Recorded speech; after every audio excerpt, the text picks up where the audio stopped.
Distinguished delegates, ladies and gentlemen, I would like to introduce myself as a candidate for membership on the Committee of the Economic, Social, and Cultural Rights. Since its creation, the committee has proven instrumental in defining economic, social, and cultural rights. It has shaped the way that these rights are understood, implemented, and promoted through the international human rights system, as well as constitutional and other courts around the world.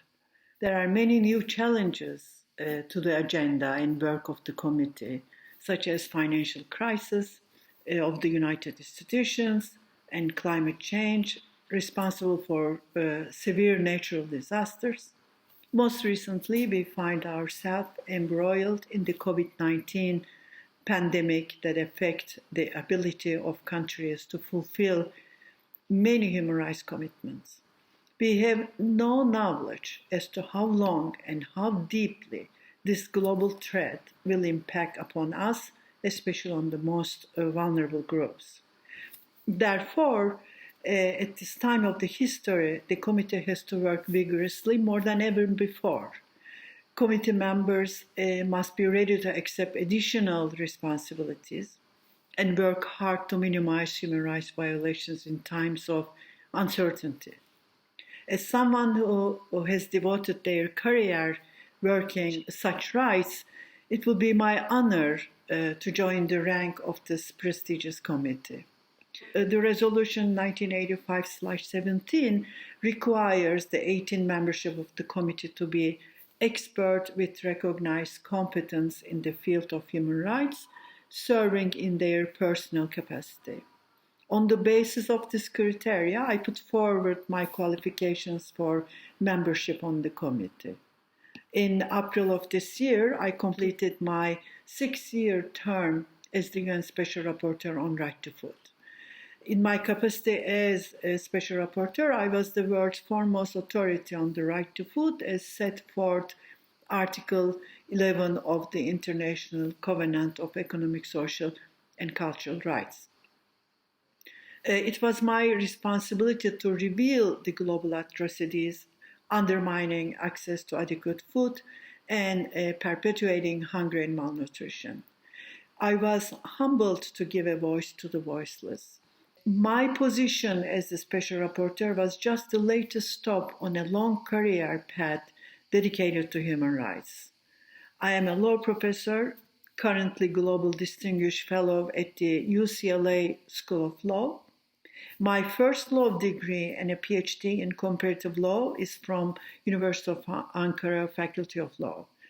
I obtained a second doctoral degree in human rights and American constitutional law from the University of California, Los Angeles Law School.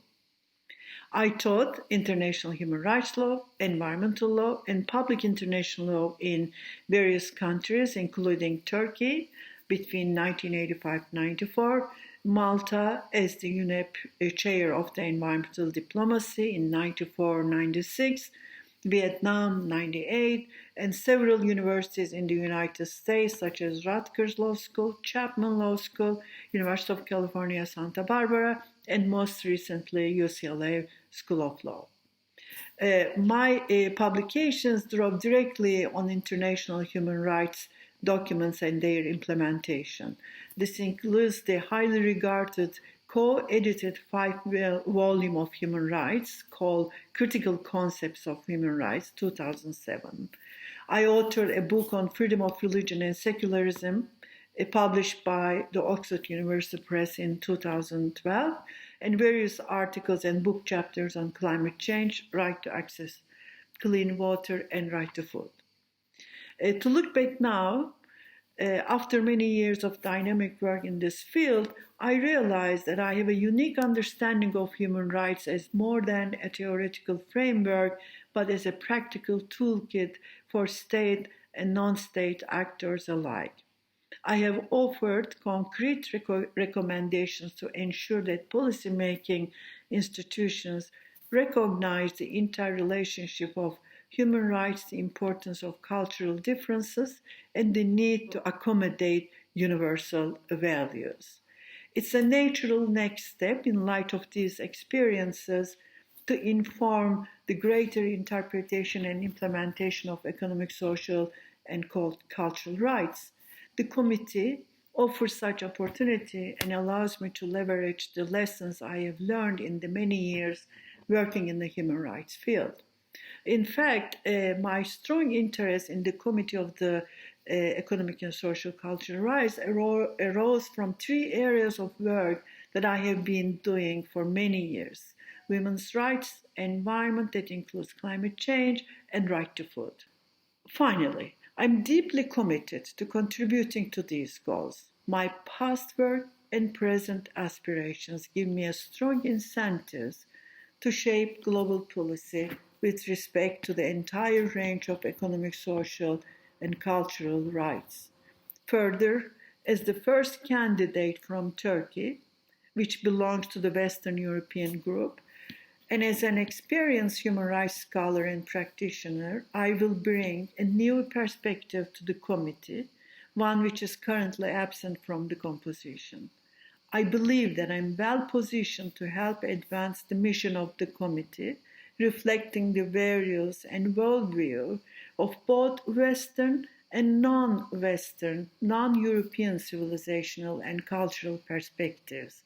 In conclusion, I would be deeply honored if the members of the ECOSOC would give me this opportunity to prove my value as a new member of the committee. I thank you.